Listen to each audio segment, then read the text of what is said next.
আসসালামু আলাইকুম প্রিয় দর্শক, সবাই কেমন আছেন? আশা করছি সবাই ভালো আছেন। আপনারা ইতিমধ্যে থাম্বনেল থেকে বুঝেই গেছেন যে আজকের এই ভিডিওতে আপনাদের সাথে কি নিয়ে আলোচনা করব।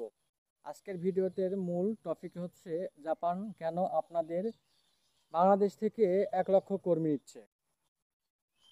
গত 29শে মে বাংলাদেশের যে বর্তমান প্রধানমন্ত্রী আছে ডক্টর মোহাম্মদ ইউনূস জাপানে সফর করছিল এবং এ নিয়ে বিস্তারিত আলোচনা এবং সব কিছু মিলিয়ে জাপানে কেন 1 লক্ষ কর্মী নিচ্ছে এইগুলো নিয়ে সব কিছু আলোচনা করতে গিয়েছিল। আপনারা অনেকে জানেন বা অনেকে জানেন না যে বাংলাদেশ থেকে প্রচুর পরিমাণে লোক জাপানে নেয় বা বিগত দিন থেকে নিচ্ছিল বা নেয়, এটা কিন্তু অনেকেই জানেন না। আর এখন যে বর্তমানে 1 লক্ষ কর্মী নেবে বাংলাদেশ থেকে জাপানে, এটা শুধু 1 লক্ষর কথা বলছে। যদি বাংলাদেশের শ্রমবাজার যদি জাপানে শ্রমবাজার ধরতে পারে, এটা শুধু 1 লক্ষ না, এটা 5 লক্ষ 10 লক্ষ পর্যন্ত ছড়া যাইতে পারে। বাংলাদেশের শ্রমবাজার যদি ঠিকঠাক মতো কথাবার্তা বলতে পারে বা ঠিকঠাক মতো এগিয়ে যেতে পারে, তাহলে কিন্তু এটা 1 লক্ষ থেকে 5 লক্ষ 10 লক্ষ পর্যন্ত ছড়া যেতে পারে। আর বাংলাদেশের যে কর্মীগুলো জাপানে নিবে, এর জন্য আপনাদেরকে সর্বপ্রথম কয়েকটা লেভেল পার করতে হবে। আপনাকে সর্বপ্রথম জাপানিজ ভাষা জানতে হবে। এর জন্য আপনারা বিভিন্ন টিটিসি বা বিভিন্ন জাপানিজ যে ল্যাঙ্গুয়েজ রয়েছে, এই ল্যাঙ্গুয়েজ সেন্টার থেকে আপনারা জাপানি ভাষা শিখতে পারবেন। সর্বপ্রথম আপনাদেরকে N four N four complete করতে হবে। যারা জাপানে যাওয়ার বেশ কয়েকটা প্রসেস রয়েছে। একটা স্টুডেন্ট ভিসায় আপনি যাইতে পারবেন। এরপরে আপনি ইন্টারন্যাশনাল জব ভিসায় যাইতে পারবেন। এরপরে আপনার পিএইচডি প্রোগ্রামে যাইতে পারবেন। এরপরে যারা জাপানিজ যে ল্যাঙ্গুয়েজ আছে, এই জাপানিজ ল্যাঙ্গুয়েজ শিখতে তারপর এটা শিক্ষার জন্য যাইতে পারবেন। সর্বকথার একটাই কথা যে আপনাকে জাপানের যে ভাষাগুলো, এগুলো ভাষা আপনাকে সুন্দর মতো শিখতে হবে। তারপরে আপনি জাপানে যাইতে পারবেন। জাপানে যাওয়ার জন্য আপনাকে যে কাজগুলো করতে হবে, আপনার যে ডকুমেন্ট আছে এগুলো আপনার সার্টিফিকেট অনুযায়ী একদম নিখুঁতভাবে নাম বানান এগুলো ঠিক থাকতে হবে।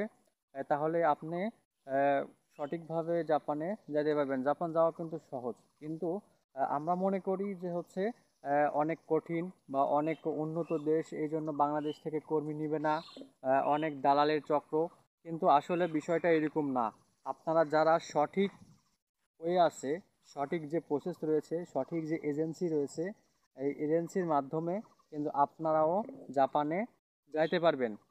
এর জন্য আপনাদেরকে সর্বপ্রথম ভাষা শিখতে হবে। ভাষাগুলো শেখার জন্য আপনাদেরকে টিটিসি আছে বিভিন্ন, ঢাকার মধ্যে অসংখ্য জাপানিজ ল্যাঙ্গুয়েজের সেন্টার রয়েছে। ঠিক আছে, এইগুলো থেকে আপনারা ভাষা শিখে তারপরে কিন্তু জাপানে যাইতে পারবেন। আর আপনাদের ভাষাগত যদি দক্ষতা না থাকে, তাহলে আপনারা ওখানে যেয়ে কিন্তু কাজ ঠিকমতো করতেই পারবেন না। আর আপনার যদি ভাষাগত দক্ষতা ফুলফিল থাকে, তাহলে কিন্তু আপনারা এই জাপানে যাইতে পারবেন। আর এর জন্য আপনাদেরকে N5 শেষ করার পরে N4 শেষ করে, প্রিয় দর্শক, এখনও যারা আপনারা মনে করতেছেন যে জাপানে যাওয়া অনেক কঠিন, আসলে এই ধারণাটা অনেক ভুল। আমি বর্তমানে N5 শেষ করেছি এবং N4 চালু করছি। হয়তোবা আমার সামনে কিছুদিনের মধ্যেই জাপানে যাওয়া হবে, যদি আল্লাহ তাআলা চাই। তো সবার কাছে একটা অনুরোধ রইল যে জাপানিজ বিভিন্ন ধরনের নিয়মকানুন বা ভিডিও পেতে হলে আমার চ্যানেলটি সাবস্ক্রাইব করে দিবেন এবং আমার যে ফেসবুক পেজ রয়েছে এটা সাবস্ক্রাইব করে দিবেন। তাহলে আমি আপনাদেরকে প্রতিনিয়ত যে জাপানিজ আপডেট রয়েছে এইগুলো ভিডিও দিতে সহযোগিতা করব। আর আমি একটি কথাই বলতে চাই যে আপনারা কখনো কোনো দালালের চক্রে পড়বেন না। সঠিক জায়গায় বুঝে শুনে তারপরে টাকা দিবেন। আর সরকারিভাবে যেতে কিন্তু আপনাদের খুব একটা বেশি টাকা খরচ হবে না। এটা হচ্ছে নামমাত্র, কিন্তু সর্বপ্রথম আপনাদেরকে ভাষা শিখতে হবে। মিনিমাম হচ্ছে N4 লেভেলটা কমপ্লিট করলে আপনারা কিন্তু জাপানে ফ্রিতে যাইতে পারবেন সরকারিভাবে। আর যারা স্টুডেন্ট ভিসায় জাপানে যাবেন, এর জন্য আপনাদেরকে হচ্ছে N5 কমপ্লিট করলেই হবে, বা নাট জিএলপিটি যে কোনো একটা থাকলেই হবে N5-এর। আর দেখা যাচ্ছে যে আপনাকে মিনিমাম ভালো কিছু টাকা এখানে ইনভেস্ট করতে হবে যখন আপনি স্টুডেন্ট ভিসায় যাবেন। এটা হচ্ছে এভারেজে হচ্ছে 10 থেকে 12 লাখ টাকার মধ্যেই হয়ে যেতে পারে স্টুডেন্ট ভিসায় যদি যান। দেখতেই পাচ্ছেন, কারণ আপনার হচ্ছে 1 বছরের টিউশন ফি সহ তারপরে কিন্তু আপনি জাপানে যাচ্ছেন। এর জন্য এই কষ্টগুলো আপনাকে আহ, মানে বেয়ার করতে হবে। আর যারা হচ্ছে স্টুডেন্ট ভিসায় ছাড়া যাবেন তাদেরকে হচ্ছে মিনিমাম N4 কমপ্লিট করতে হবে। এটা আমি আগেও বলতেছি, এখনও বলতেছি, যে আপনাদের ভাষাগত দক্ষতা যদি ঠিক থাকে তাহলে আপনার জাপানে যাওয়া কেউ কখনো আটকাতে পারবে না। আর পরবর্তী ভিডিওতে আপনাদের যদি কোনো কমেন্টের উত্তর থাকে তাহলে আপনারা কমেন্টে প্রশ্ন করতে পারেন যে আপনাদের কি কি জানার ইচ্ছা আছে, তাহলে আমি পরবর্তী ভিডিও আপনাদের সামনে নিয়ে হাজির হব ইনশাল্লাহ। সবাইকে ধন্যবাদ, এবং পাশে থাকবেন এবং ভালোবাসা দিবেন। আমি আমার ফেসবুক পেজে আপনাদেরকে প্রতিনিয়ত এই জাপানের যেগুলো ভিডিও বা আমার যে লাইফস্টাইল, আমি যে যখন যেটা করি এইগুলো নিয়ে আলোচনা করব ইনশাল্লাহ।